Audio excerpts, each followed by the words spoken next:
Tarkan. Sen de benim yüreğim, kardeşim. Allah seni korusun. Allah seni korusun. Selamı var, mübarektir. Mübarek sen. Oturduğumuz yerde istemiyoruz biz. Gündem azada gider yana gündemimizde var. Adı kaldı ki daha senin hatırına. Sen bizim uşağımızdır. Bizim Allah sana var eylesin. diye. Bu kardeşler de görsünler ki yani itibarlı olanlardan birisi. Burası bizim yerimiz, gölümüz, hep balı gölümüz. Ah sen. Kimin yüreği istese bir yaxşı olanların bu darbaza dövüşü bu kilit yürek.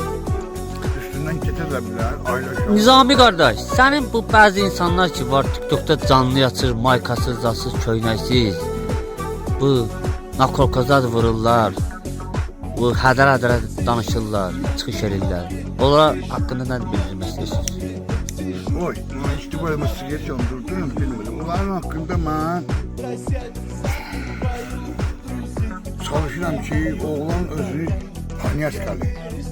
Tanyas kaldıysa Bəli, bəli. ona söz demeye gerek yok. Deyil. Ancak kaldı. Siz ona gelin. Ben tanıyorum bunu. Bakıram görürüm sizden kalırım. Ki batısızlar. Kalın. Namaz kılanlar tanışırlar. Siz ona gelin ben yan 149'la. Mercedes'le. Gidip yatım istemiyorum ama. Kupayla gidip liftik varıp zonda. Büyük bas mekanet varıp TikTok'ta özünü böyle gösterir. Onun başında. O vurulmalıdır.